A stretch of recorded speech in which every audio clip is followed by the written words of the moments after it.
নমস্কার, প্রত্যেককে স্বাগত জানাই নেমো নিউজ ইউটিউব চ্যানেলের নতুন একটি ভিডিওতে। পশ্চিমবঙ্গের স্কুলের মিড ডে মিল সংক্রান্ত খুবই গুরুত্বপূর্ণ একটি আপডেট কিছুক্ষণ আগেই সংবাদপত্রে প্রকাশিত হয়েছে, যেটাকে নিয়ে আজকের এই ভিডিওতে আলোচনা করব। অর্থাৎ এই নতুন খবরটি আপনাদের প্রত্যেকেরই জেনে রাখা অত্যন্ত গুরুত্বপূর্ণ। ছাত্রছাত্রীদেরকে মিড ডে মিলে কী খাওয়ানো হচ্ছে, এটা অভিভাবক হিসাবে যেমন আপনার জেনে রাখা উচিত, ঠিক সেরকমই আপনার যে এলাকাতে স্কুল রয়েছে সেখানে মিড ডে মিলের খাবারেতে এই সমস্ত খাবারগুলি ব্যবহার হচ্ছে কিনা সেই সমস্ত গুরুত্বপূর্ণ বিষয়টিও জেনে রাখা অত্যন্ত জরুরি। তো অবশ্যই গুরুত্বপূর্ণ আপডেটটি দেখে নিন। তার আগে এই ভিডিওটিকে লাইক করুন এবং পরবর্তী আপডেটগুলো পেতে অবশ্যই চ্যানেলটিকে সাবস্ক্রাইব করে পাশের বেল আইকনে অল প্রেস করে রাখুন। আপনারা অনস্ক্রিনে দেখতে পাচ্ছেন এই গুরুত্বপূর্ণ খবরটি আজকেই প্রকাশিত হয়েছে বর্তমান পত্রিকাতে। তো বর্তমান পত্রিকাতে কি বলা হয়েছে, অত্যন্ত গুরুত্বপূর্ণ খবর, আপনাদের প্রত্যেকেরই জেনে রাখা জরুরি। মিড ডে মিলের খিচুড়িতে পচা কুমড়ো, স্কুলে ক্ষোভ। মিড ডে মিলের খিচুড়িতে পচা কুমড়ো দেওয়ার জন্য স্কুলে তোলপাড়। ঘটনার প্রতিবাদে রান্নার দায়িত্বে থাকা মহিলা কর্মী সহ গ্রামবাসীরা কিন্তু সরব হন। তো এটা যে আজকের খবর সেটা আপনাদেরকে দেখিয়ে দেবো। দেখতেই পাচ্ছেন সেপ্টেম্বর মাসের 7 তারিখ অর্থাৎ আজকেই কিন্তু এই খবরটি প্রকাশিত হয়েছে এবং আপনাদেরকে জানাচ্ছি কোথায় ঘটনাটা ঘটেছে বা আপনাদের এলাকাতেও এরকম ঘটনা ঘটবে কিনা সেই বিষয়ে কি আপডেট দেখুন। মিড ডে মিলের খিচুড়িতে পচা কুমড়ো দেওয়ার জন্য স্কুলে তোলপাড়। ঘটনার প্রতিবাদে রান্নার দায়িত্বে থাকা মহিলা কর্মীসহ গ্রামবাসীরা সরব হন। তারা মিড ডে মিলের গুণমান নিয়ে প্রশ্ন তোলেন।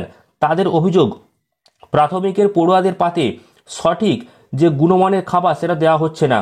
পরিস্থিতি এমন হয় যে স্কুলের প্রধান শিক্ষককে অফিস ঘরে আটকে রেখে গ্রামবাসীরা বিক্ষোভ দেখান। এই ঘটনা সিউড়ি 2 নম্বর ব্লকের কুলেরা প্রাথমিক স্কুলেতে হয়েছে। ঘটনার খবর পেতেই সিউড়ি থানার পুলিশ স্কুলে এসে পৌঁছায়। শেষমেশ পুলিশি হস্তক্ষেপে পরিস্থিতি স্বাভাবিক হয়। এ বিষয়ে জেলা প্রশাসনের এক আধিকারিক বলেন, কুমড়ো বাদ দিয়েই এদিন মিড ডে মিলের খিচুড়ি রান্না হয়, তবে সঠিক কি ঘটেছিল তা কিন্তু খতিয়ে দেখে প্রয়োজনীয় পদক্ষেপ গ্রহণ করা হবে। বিদ্যালয় সূত্রে জানা গেছে, প্রথম শ্রেণী থেকে পঞ্চম শ্রেণী পর্যন্ত 69 জন পড়ুয়া এই স্কুলে। এর মধ্যে প্রায় 45 জন পড়ুয়ার জন্য নিয়মিত মিড ডে মিল রান্না করা হয়।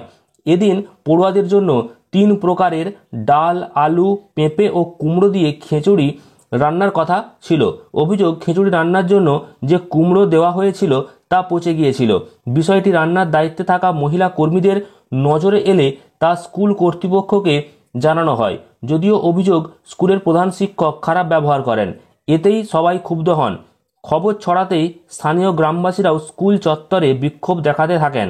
প্রধান শিক্ষককে আটকে রেখে চলে বিক্ষোভ এবং স্থানীয়দের অভিযোগ, প্রধান শিক্ষক বদল হওয়ার পর থেকেই মিড ডে মিল নিয়ে বিভিন্ন সময় নানান অভিযোগ উঠেছে। তার জেরে স্কুলে পড়ুয়ার সংখ্যা কমেও গিয়েছে। যদিও প্রধান শিক্ষক সব অভিযোগকেই ভিত্তিহীন বলে দাবি করেছেন এবং মিড ডে মিলে রান্নার দায়িত্বে থাকা যে নমিতা মাহারা তিনি বলেন, রান্নার বিষয়ে প্রধান শিক্ষককে কিছু বলা হলে তিনি শুনতে চান না, উল্টে আমাদের নানা কথা শোনান। এদিন স্কুল থেকে আমাদের বের করে দেওয়া হয় এবং সেই ঘটনার প্রতিবাদী কিন্তু আমরা বিক্ষোভে সামিল হয়েছি। এছাড়াও পড়ুয়াদের মিড ডে মিলের খিচুড়িতে রান্নার জন্য পচে যাওয়া কুমড়ো দেওয়া হয়েছিল তা জানানো হলে প্রধান শিক্ষক কর্মীদের সঙ্গে খারাপ আচরণ করেন এবং প্রধান শিক্ষক বিকাশ চক্রবর্তী বলেছেন, আমি নিজে পড়ুয়াদের মিড ডে মিলের জন্য বাজার করি।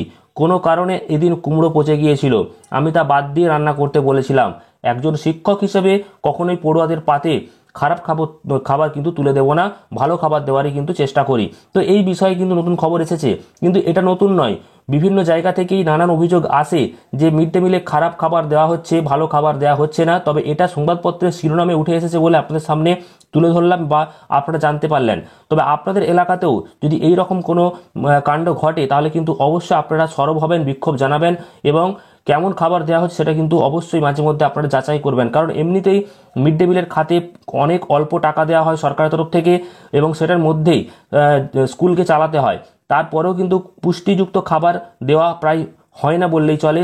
সামান্য পেট ভরার জন্য এই মিড ডে মিল ব্যবস্থা বর্তমানে চালু রাখা হয়েছে, সেটা কিন্তু বলা যেতেই পারে। তো তার মাঝে যদি এরকম খারাপ খাবার দেওয়া হয় তাহলে কিন্তু এই নিয়ে বিক্ষোভ হবে। তো এটা নিয়ে আপনাদের কি মতামত সেটা অবশ্যই কমেন্ট করে জানাবেন এবং পরবর্তী গুরুত্বপূর্ণ খবরগুলো অবশ্যই জানতে পারবেন। তার জন্য চ্যানেলটিকে অবশ্যই সাবস্ক্রাইব করে পাশের বেল আইকনে অল প্রেস করে রাখবেন। ধন্যবাদ।